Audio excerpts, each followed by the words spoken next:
This is NDTV, and you're watching NDTV Profit.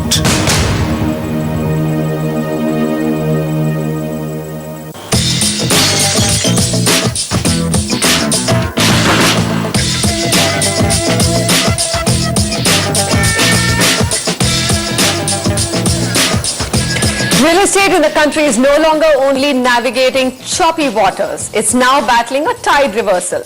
Buyer sentiment has turned negative, costs are rising, industry is cash-strapped and unsold stock is piling up. Isn't that what you're reading every day? Well, they also say there's a downturn. The question we have at the top of our mind today, how do you beat this downturn if there is one? And more importantly, how do you make the most of this downturn and come out at the tops as a smart and savvy investor? In fact, smart and savvy investors do wait for these moments when there is a lot of panic, and that time perhaps has now arrived. With me on the panel today, Nishant Singhal, promoter and director, Strategy Investor Clinic. Pankaj Bajaj, MD, Eldeco Infrastructure and Properties Limited. Karthik Verma, co-founder, PropTiger.com. Sameer Jasuja, founder and CEO of Prop Equity. From Mumbai, Shobit Agarwal, Managing Director, Capital Markets, Jones Lang LaSalle. And Vikas Chimakurti, Director, Kotak Realty Fund. Gentlemen, thank you very much. You know, I know that the panel is waiting to probably burst this media hype that there is a downturn. But let me tell you why I believe, and many of us journalists believe, that there is a downturn. The biggest reasons for the slowdown in sales is not a shortage of buyers, but unaffordability. 5 reasons why buyers have stopped buying is what we are discussing today. Unaffordability of apartment units today in the 2 most populated cities, NCR and Mumbai. Even cities like Bangalore and Pune have now seen prices rise by 15% plus per annum in the livable micro markets. Second reason, that capital values are so high that rental yields are beginning to look a little silly in most markets. Renting a flat, if you open an Excel sheet, seems to be a way better financial option for a lot of working people today. Even for investors, the game has turned. If they do get possession of a swanky new flat, if they can't rent it out, the maintenance cost plus property tax is hefty. Add to that the rising interest rates on the home loan cost of financing. Home loan rates are now perched at above 10.5% plus. Economic and resultant job uncertainty is of course another big factor for buyers to postpone their decision. Make no mistake, the environment is tough and people are worried about their jobs, and income from businesses are also down. Elections, let's face it and let's not discount it. That's the big event why buyers have disappeared or at least are waiting on the sidelines. This is the time money is needed for funding elections. Money which had been stacked into real estate now gets withdrawn. So 5-6 reasons why buyers are probably nervous. 5 signs of distress, and I know the panel here and in Mumbai is waiting to crack open each of these 5 signs of distress. We'd like them to do that because you need to see the reality. Fall in new launch capital values. Now this is something I'm wondering if anyone will deny here. Key NCR markets have started witnessing slump in the new launch capital values. Figures report a 5% decrease in the new launch prices in the NCR's biggest market, Gurgaon, and I think 5% is benign. It's much more in Gurgaon. A 27% fall in Navi Mumbai when compared to new launch prices last year. This is Prop Equity data. Record fall in absorption. The Western Realty market, which includes Mumbai, Navi Mumbai, Thane and Pune, have together posted a 27% fall in the demand during January and August 2013 when compared to the same period last year. Inventory overhang at record high in major cities. Data compiled by Prop Equities shows an unhealthy spike in inventory overhang, a figure which indicates the health and potential of the market. This shows unhealthy build-up across all major cities with a staggering number of 98% in West India's key markets, followed by 34% increase in northern markets and 33% rise in major markets of South India. Mumbai, of course, has been worst hit, recording a 42 months of unsold inventory level. Now, one more point, resale prices are lower than developer prices in markets across India. The resale prices have fallen by 15 to 20% below developer prices in investor-driven markets and distressed sales. Dwarka Expressway in Gurgaon, deals in resale markets are trading at 30 to 40% discount of the current developer prices. There are schemes and discounts on offer across the country to bring in the buyers. India's biggest real estate developers, including DLF, Hiranandani, Rustomjee, Indiabulls, Unitech, are now offering subvention schemes in new projects. Buyers only have to pay 20 to 30% upfront and rest on completion. This is a clear testimony of the tough times that Indian real estate is facing. And we're going to stop there because we're talking about residential markets, but commercial property, if you look at that, is in extremely choppy waters. And if you look at the slump in commercial data compiled by CBRE and Cushman and Wakefield, they show that office space absorption in top 8 cities has declined by approximately 26% in 2013 over 2012. I'm left breathless, and I'm sure the panel here is just waiting to pounce at me. So let me start with you, Nishant, because this is an interesting topic which you prompted us to bring to this discussion table. How do you beat this downturn? So first, let's come to the big question. How real is the downturn? So, Manisha, I agree with the fact the resale prices are down, unsold inventory is piling up, etc., etc. But so at least the figures that we've read out, they seem to be correct. Yeah, but these are the figures at the top line level. I think we need to go deep into it. So what I want to highlight is that real estate is another asset class like equities.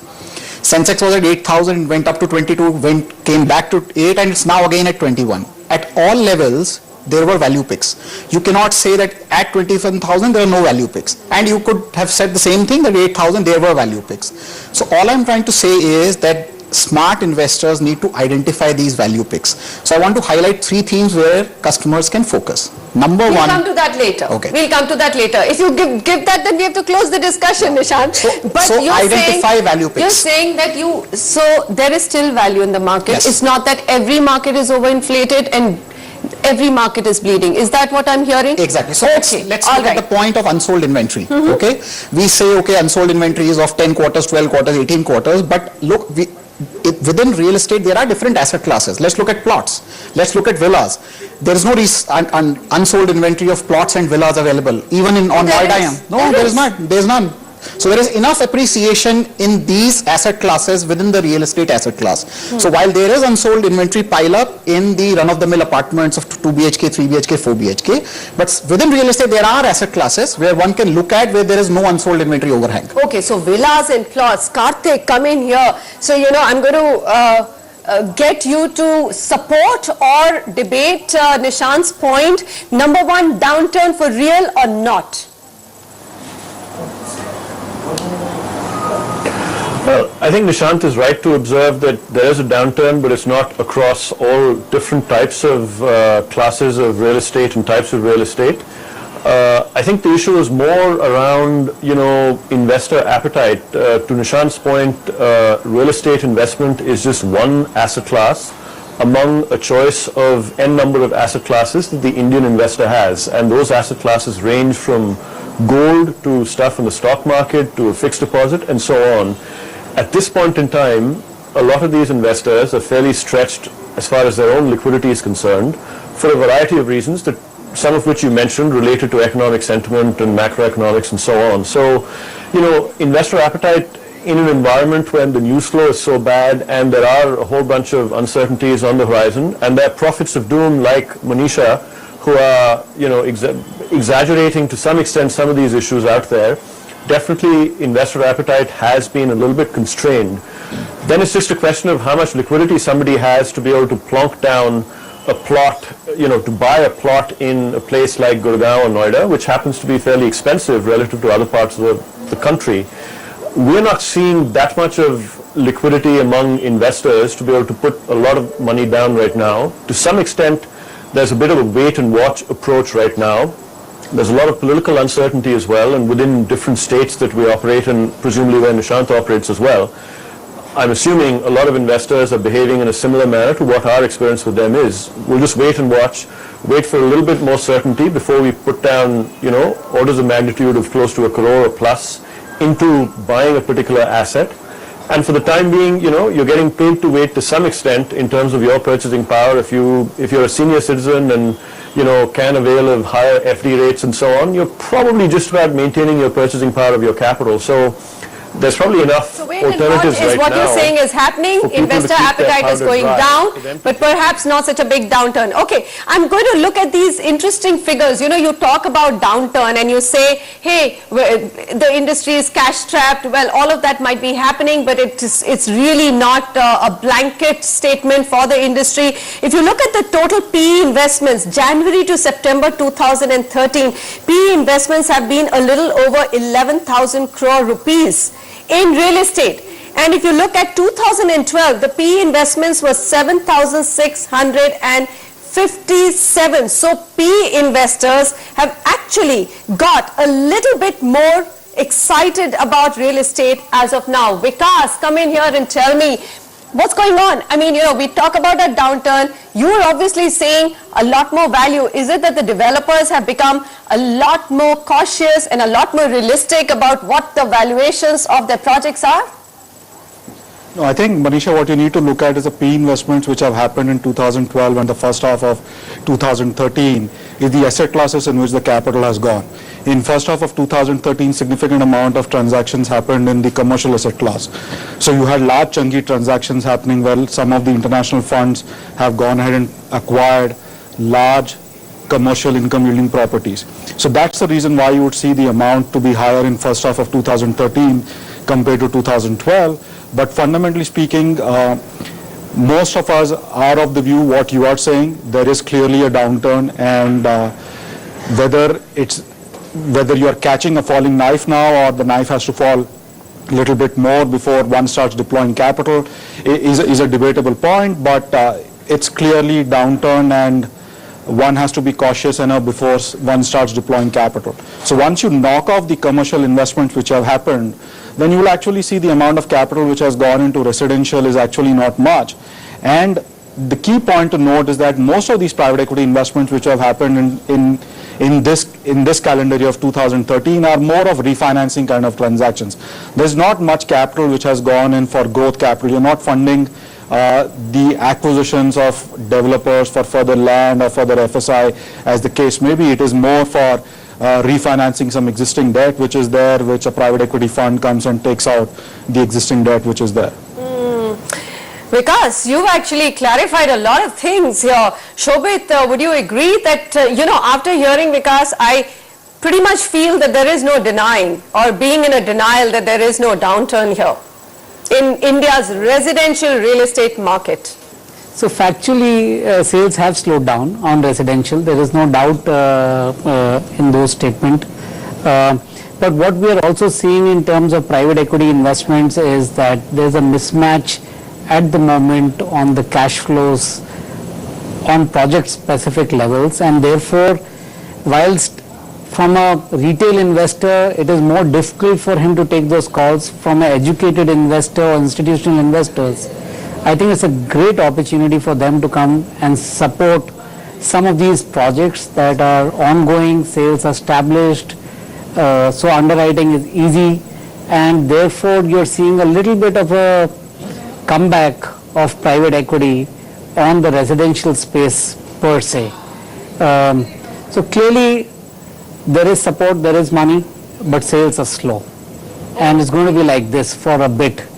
And this is not to say for all the several reasons that you gave. I'd like to add, this is probably the first time that the market has turned in the favor of the buyer. He has a choice. There are enough projects that are going on in all major cities. He takes time to decide. Obviously the economy isn't helping in terms of movement, and he knows that the price is not running. So he takes his little time to decide whether he wants to buy now or buy later. 3 months indecision doesn't make any difference to the home buyer today, which was not the case in 2005, 6, 7, where prices were moving up dramatically. So if you didn't decide today and you went back to the developer 3 months later, he would probably ask you for 10% more. So clearly the markets are changing. They're becoming more buyer favoring, and hence you're finding this dichotomy. So yeah, I think this is going to stay for some so time. finally the buyers get to call a little bit of shots in this country, which they haven't been able to. Pankaj, isn't that true? I mean, Shobit has just said it all. And one of the points I mentioned as 5 reasons for why buyers are staying away is very clearly, the top one was that in many livable micro markets, property prices have run up so fast, they've left the buyer breathless, and it's become unaffordable with the high cost of financing. There is no denying that. And one of the reasons is that people cannot afford these prices. So many of the markets that you referred to anecdotally, Dwarka Expressway, I know it's a great market, but some of the projects have been launched at such a high price, and they were all subscribed as well. And now because those investors are not finding an exit, so you find that there's a big gap between So you agree that developers did go irrational in terms of not pricing? the developer, it's the market. The developers cannot sell anything if there's no buyer for it. Really, Sameer? This is true, or was there just this entire craze? You know what I find surprising about India and the world over, right? You say, don't go and buy when the market is running away. Don't make a beeline, but that's not the way buyers behave. Everybody's run away from the market right now, but they were all queuing up, and it was drawing room conversation to discuss how much the property they bought 3 months ago had appreciated. See, I can't entirely blame the Indian investor class. You know, the going has been so good in the Indian real estate for the past 15 years, and especially so in the NCR region, where We've not had a cyclical downturn at all. There has been a downturn and prices have come down very quickly. Prices have turned around very quickly. You've had a 20% compounded annualized growth for the last 25 years. You look at the other asset classes, you know, you don't even know whether you're recovering your capital. Literally, that's the situation that we've reached with respect to many asset 10 classes. years gold has outperformed every other asset class. How many people used to invest in gold? That's true. Right? We But were all everybody was looking at investing in real equities, estate. but real estate and equities really let everybody down. So I think that that's been primarily the reason. Yes, everybody in the panel says prices have gone up so high, and that's primarily the reason why now sales have slowed down, and I completely agree with them. Also, I think there has been unprecedented increase in new launches and deliveries that are scheduled to happen over the next 3 to 4 years, and that is because the real estate markets were doing so well. There was so many more new developers emerging. All cities were coming out with new master plans where new licensed land was coming about. There was unlimited supply of land. Look at, for example, Noida. What Noida has delivered in the last 3 years, or launched in the last 3 years, it hasn't delivered yet, Noida hasn't launched in the last 30 years. Look at Gurgaon. In the last 30 years, what has not happened has happened in the last 3 years. So there is a huge amount of supply that's come out. Prices have really, I think, made investors very happy. Developers have had a field day. So I think it's been a win-win for everybody. And I think this is the best thing that could happen to the Indian real estate market. Sanity returning to the market. Sanity is returning. I think this is where opportunities will get created again. Some people who got caught on the wrong side will suffer a bit. Or if they decide to hold on for a 5 to 10 year period, they will also still get out without a loss, really. Because really, speaking with respect to real estate, when infrastructure comes in an area, if you look at Dwarka Expressway, anybody who's even bought it 11,000, if he holds on for another 7-8 years, infrastructure will come about, livability will come about, it will be right next to Delhi. Eventually you'll see prices at 15,000 over there eventually, also. but you know, that's not what the Indian investors used to. With the large chunk of his household savings going into real estate and him jostling for space, looking at the fact that this is not a country with surplus land and therefore probably real estate has a very, very strong bottom. Are those the myths which are now getting broken? Are they crumbling? I mean, are we catching a falling knife if we buy right now? These are some of the questions which still have to be answered by the panel here.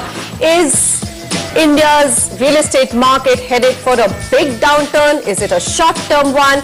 And whatever happens, how do you emerge as a winner in it all?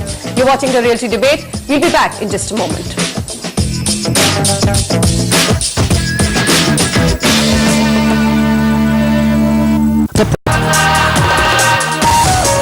This is NDTV, and you're watching NDTV Profit.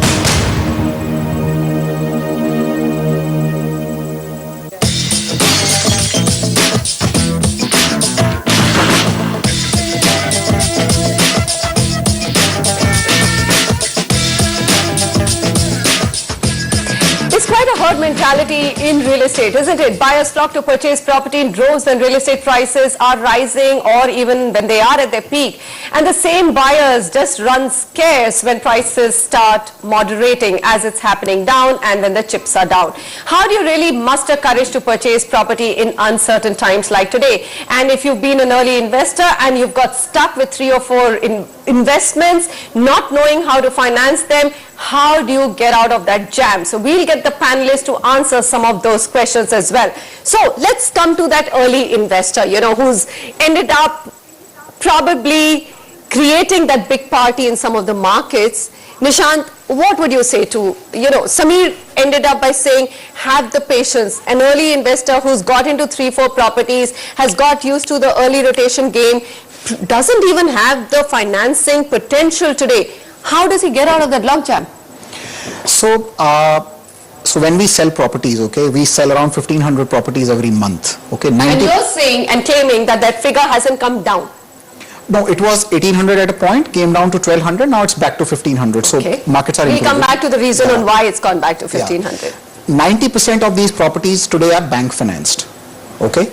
And you know how difficult it is to get a home loan in India. You cannot get more than one home loan. Okay, so most of these guys are stable buyers. Okay, I agree there are 10 to 15% people who buy properties only to flip. Is that what your statistics would say, yes. Nishant, that in your entire pie of 100 out of, let's say 1,500 transactions, there are only 15% investors, who are dependent investors? on their self-funding. Otherwise, 85% investors are dependent on bank funding. And you can see figures given by HDFC, ICICI, the largest home loan providers in India, that the home loan market is still very robust. Okay. And if I cannot get more than one home loan, then I cannot say that I am over-leveraging. I might be over-leveraging on my personal loan side, etc., etc., but that's not, again, you can't get more, a lot of personal loans in India like US, Europe, Canada, Dubai, etc. So here, buying is stable. Only there are 10-15% guys who don't want to pay more than 30% and want to get out. And it's currently a scenario which is a bit of a problem for those guys. But developers generally, and these guys are large investors. They have direct relationships with developers. They do large deals, etc., etc. So they do separate kind of arrangement with these developers where they get more time to pay. Because again, developers are dependent on these guys for future launches. So they are comfortable. Channel partners, as you say. Yeah, through channel partners, through us, or directly as well. So these guys are able to navigate through these difficult times. Okay. Balance 85%. And why are there so many distress deals going on? I'm getting a mail almost one a day on a distress deal. No, distress deal can come. I might need money for anything, right? Maybe somebody in my family. How come they weren't coming 6 months ago? No, they were. Resale market has been very active in Gurgaon. If people were able to flip at 30% by paying 30%, you can't say resale market was not. Samir, is that true? Is that true? that the market wasn't, has it not become more distressed today? And I think everybody should know, first of all, especially in the north, we are sitting in huge investor-driven markets. I'll give you a small example and a real one, that too. DLF just completed 3 projects, Magnolias, Bel Air and Park Place. If they were end users, those projects should have been full up after completion. Those people have got projects after 5 years, 3 years delays. 50% of those projects are lying empty after 6 months of completion. Why is that so? Okay, so first of all, why is that so? There is nobody willing to even rent those apartments. Rentals have crashed by more than 50%. So there is a huge investor community out there which is far higher than 15 to 20%. I would peg it at 50% in the north. Maybe in the south side. Maybe in the south side. So the question really is, what are they then? They're not end users, they're not investors. They are not end users. What you're trying Investor is a guy. They're not over-leveraged investors. You're not over-leveraged pay more than 30% and has to flip or will do a distress sale. That's an investor. If somebody has bought and has not moved in, you cannot say that that guy is an investor. Okay, let me bring in Karthik here. Karthik, tell me, what is the percentage of those leveraged investors who would probably feel the pinch of this downturn the most? I mean, we've established undoubtedly they exist the maximum in North India. It's not just NCR, it's also Jaipur, it's also Lucknow. Look, greed is a kind of behavior that's displayed everywhere in India. It's not just a characteristic of people living, above the Vindhyas in North India, so on. So there are pockets of greed that, affect investors all across the country. You named Jaipur as one city. I'm sure the same is the case in Mumbai, Bangalore, and so on. Many of these investors were continuing to work on the myth that property prices in India don't go down. You've just had Samir in the first segment talk about how for about close to 20 years, property prices were compounding at 20% per annum. If you're used to that and you believe in that as the gospel truth and believe that property prices will never decline, of course you'll lever up through whichever way possible. You'll put a whole bunch of assets on the line to be able to invest in property because property will give you a better, higher return according to your understanding of how business cycles and real estate cycles work. Well, last year or so, we've had a reality check, It's been the perfect storm of bad macroeconomics, a tough funding environment, low liquidity, and a horrible political economy as well that has affected a whole bunch of different things to happen in the market. As a result, investors who previously could flip, as Nishant used that word, their property within just a few months and make a 20% return on that, just holding it for 3 months and so on, aren't able to do that because the marginal buyer has gone away from the market. So a few things need to happen. I think people need to ratchet down, at least these investors need to ratchet down their expectations of, the market only goes up, doesn't go sideways or down. Well, we've had some evidence of that over the last 12 months or so. Secondly, people should also recognize that, things take a lot longer in India when that perfect storm arrives. Cleaning up does take a long time. Yes, there is some kind of a backlash, or not backlash, but just some kind of a snap effect that we experienced in 2008, 2009. There was a slowdown by the time late 2009 happened. A lot of this investor appetite returned, which is probably why you're seeing some of the troubles on their personal portfolios right now. But people need to recognize that, these kind of business cycles and economic cycles will affect real estate in India going forward. Things won't be the same the way they were over the last 15 years or so. I think we saw a step change at that point in time. My understanding of markets is that's probably not going to recur or won't recur to the same kind of magnitude that we've seen so far. Now, to answer that question that you just asked about what's the percentage of people who are really leveraged up and so on, there's nobody who tracks this. Most of this data is just anecdotal. But all across India, whether it's in Mumbai, in Bangalore, in Chennai, in Calcutta, there are a lot of speculators in real estate, just as there are in, the stock market and currency markets as well. Okay. Are they burning right now? Some of them might be, but then they shouldn't have been investing in a lot of these things if they didn't have a sufficient margin of safety to begin with. For me, the bigger issue around affordability, and Nishant shared some of these details as well, is if 85% of the buyers for people like Investors Clinic and for us as PropTiger are end users, how badly is their affordability being affected? Because the investors might choose to invest in this asset class because it's cheap or it's something they need to have an allocation to, but the sustenance of this market is going to come from end users. And right now, I think the end users are suffering because they're worried about their job prospects. They aren't seeing the same kind of salary appreciation today of the type they saw 5 years ago. And they're somewhat worried about the overall political economy, macroeconomic situation. So all this is affecting their sentiment and their affordability a lot more. And for the health of the market, I think that needs to recover a lot quicker than what any one of us has any handle on or any optimism on right now. Absolutely. I think you've really positioned that answer extremely well, and that prompts me to ask Vikas this big question, because there is this, whenever I speak to developers in Mumbai or I speak to developers in Bengaluru, they turn around and say, hey, ours is not really an investor driven market, there aren't any speculators, they're all end users who are going to live in the homes. Is that really correct? Because we are now, everybody's accepted there is a downturn, prices could go either ways, we may not be at the lowest point yet, but if you were to just give us a pan-India feel, because you keep looking at projects and developers and markets, where are the pain points the most? I think the question is you need to look at the data points. We were actually doing an analysis from 2009 onwards till Q1 of 2013, how many units got sold in Bangalore, NCR and Bombay market. What is interesting is that the number of units which were about 3 BHK which got sold in the NCR region was somewhere around 2 lakh units.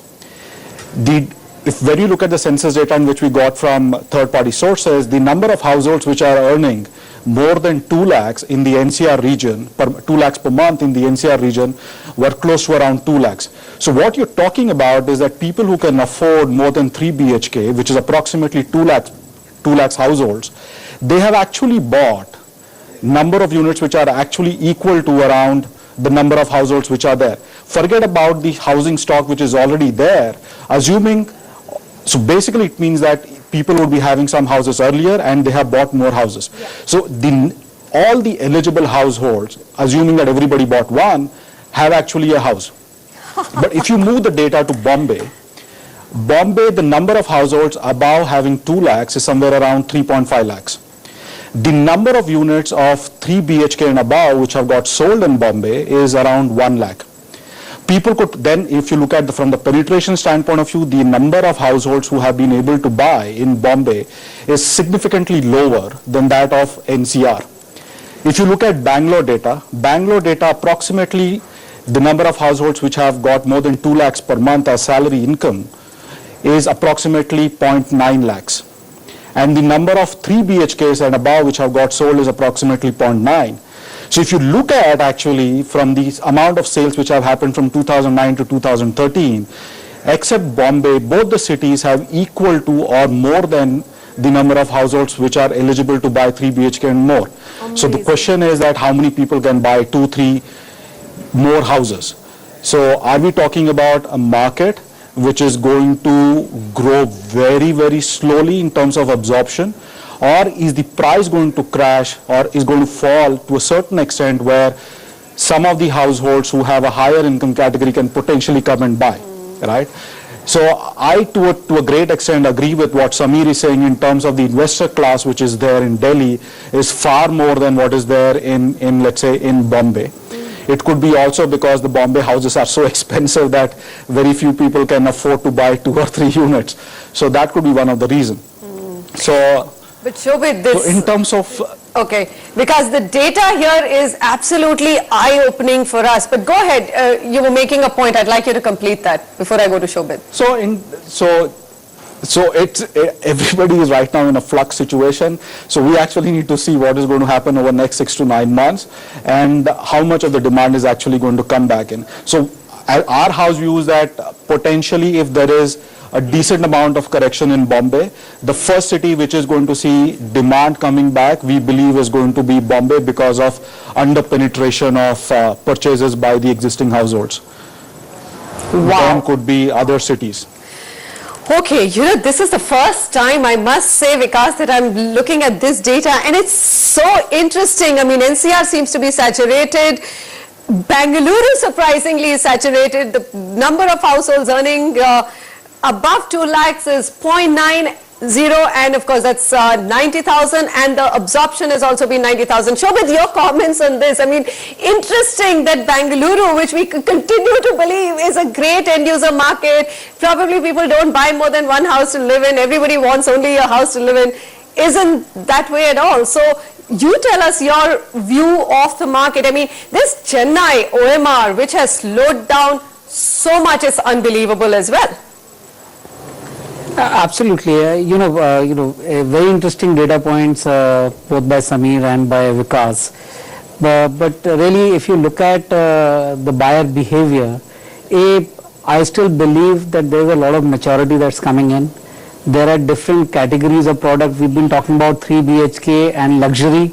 I think clearly in that segment there is a slowdown, but equally people have started to build. Developers are putting in new supply in 2 bedrooms, 1.5 bedrooms, studio apartments, and the demand there is picking up. So clearly there is maturity, and people have started servicing the demand at the bottom level, which was being ignored. So really, if you look at developers who are catering to high-end or mid to high luxury apartment are feeling the heat. But equally there is demand. If you go to Kalyan, you see huge amount of uptake. You go to Sona Road, the new Sona Road or the extended Sona Road, I think there is demand.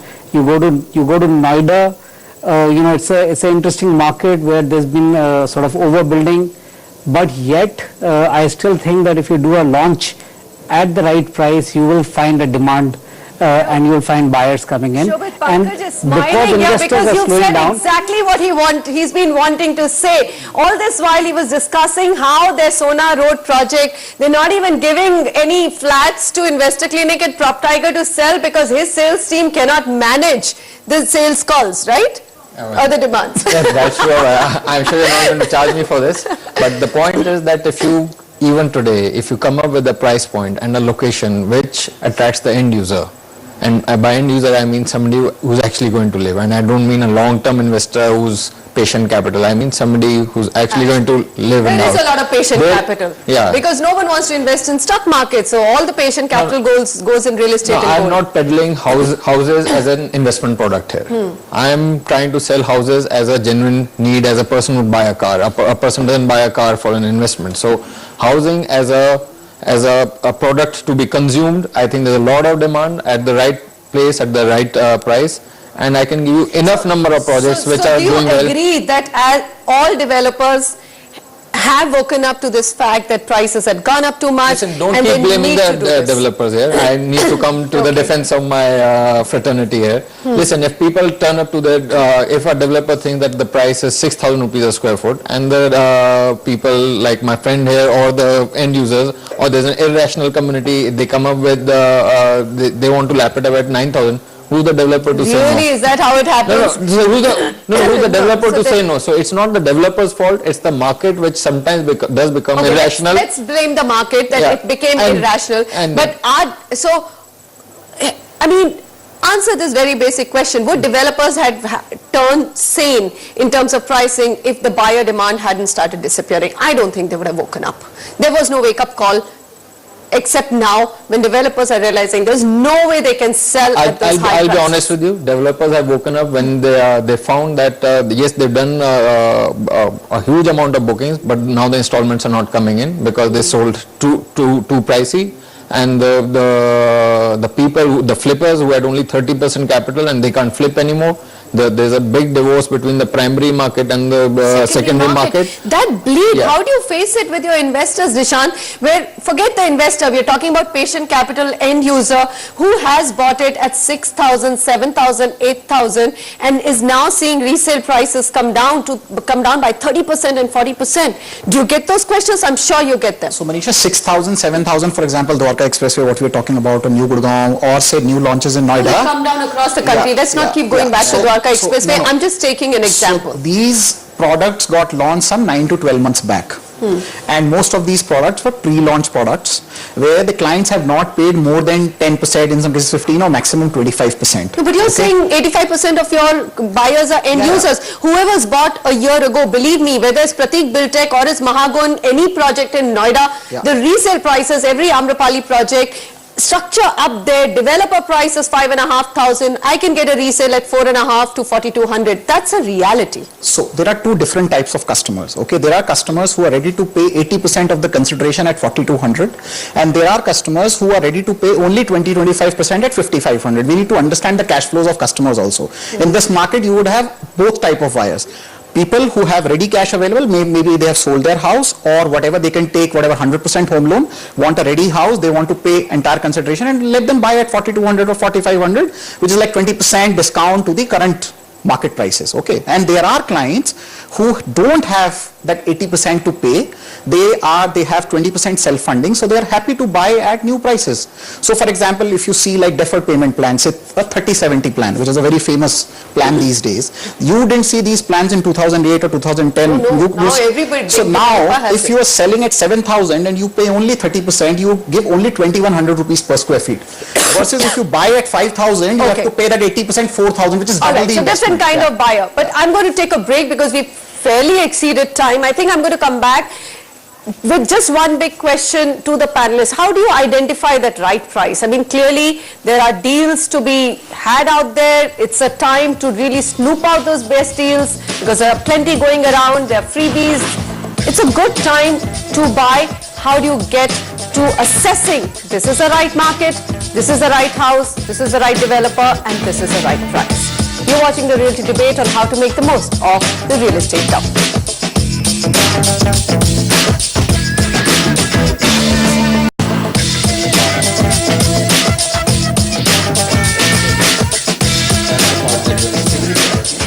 Well, you may deny it, you may accept it, but I think fairly what the panel has established, there is a price correction in India's real estate. What you need to do now is make the most of it. Probably it was an insane market. It definitely needed some sanity. It's returning. Now the big question is, how do you make the most of this sanity? Do you wait a little bit more? Because what would you say? You said that at the beginning. You don't know whether you're catching a falling knife. But what would your numbers and what would your gut instinct tell you to do right now?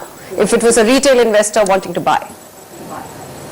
So if I'm looking as a retail investor or retail buyer, if I actually need to buy a house for myself, then surely this is the time to be in the market and over next shortlist basically the projects which you want to look at and wait for next 3 to 6 months and then take a decision.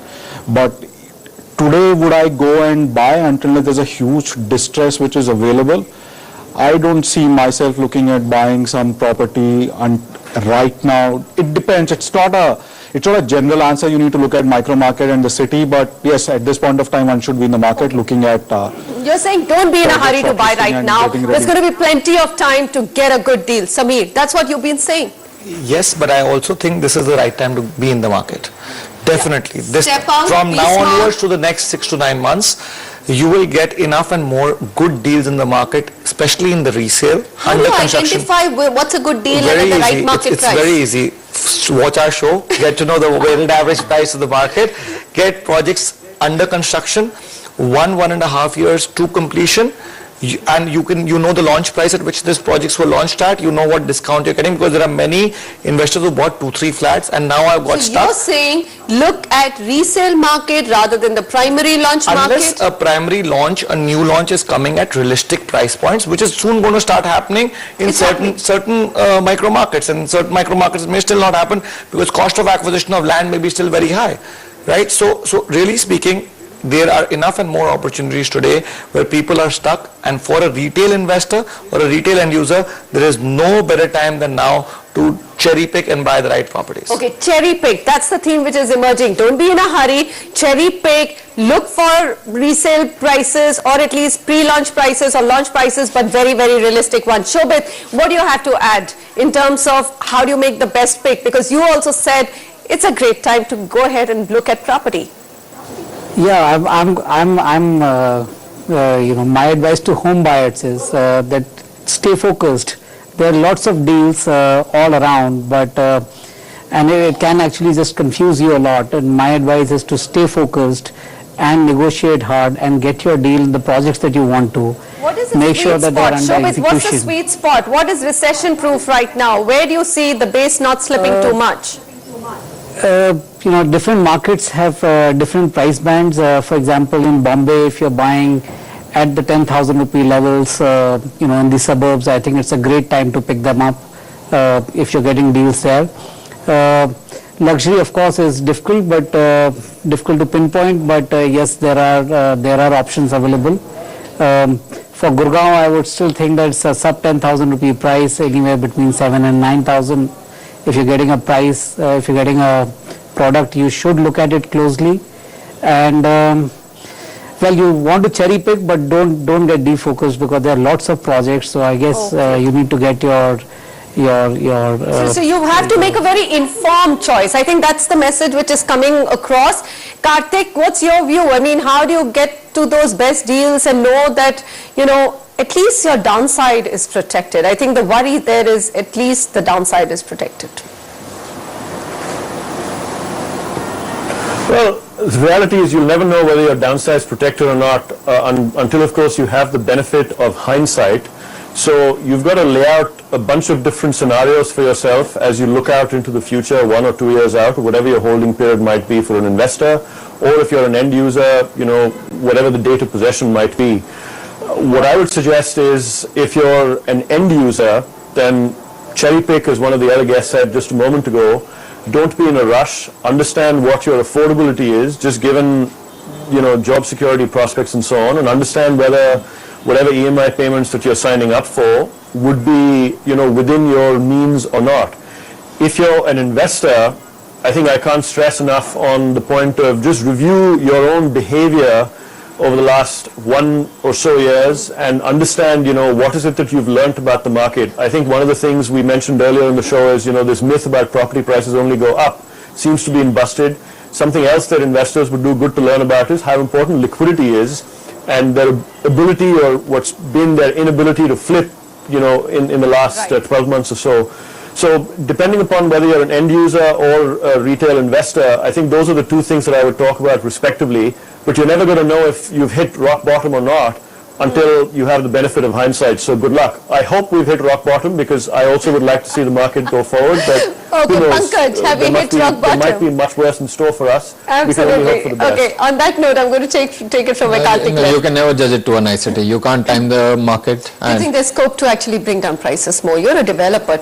Talk from that front. I mean, you've launched some projects which you claim are very, very reasonably priced. Would you be able to? I had this interesting discussion with a very large fund today, and as you probably know, we have a sizable presence in tier 3 markets, and he predicted a huge upturn in prices, and his theory was, look at the replacement cost of the product that you're selling.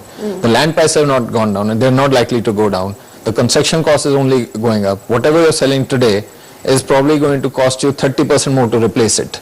So if you look at it that way, it makes something's got to give. Either land prices have to come down, and by that I mean raw land prices, and I don't see that happening really for a number of reasons, and not just real estate. What's the sweet spot? I mean, let's not look at price-wise, but let's look frankly, at what kind of housing is the sweet spot.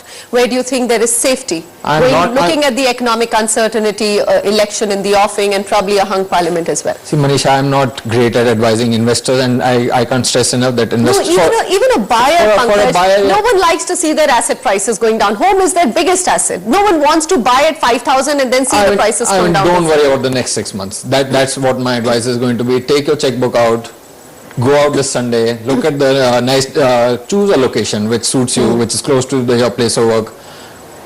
Go find out the developer with good track record and negotiate a great deal. Do a lot of window shopping before you choose. And negotiate a great deal. Any one little thing. I know I have to wrap up in 30 seconds. Look for 3 themes. Okay, buy on deferred payment plans where you pay 30% now, 70% after, say, possession, because you can commit big chunks. Big chunks, okay. You can see the construction, progress of construction. You can see the sample flat. Choose depending on your requirement. Manage your cash flows. Secondly, look for themes where you have subvention till possession, because you only pay 20% and the balance risk is with the developer.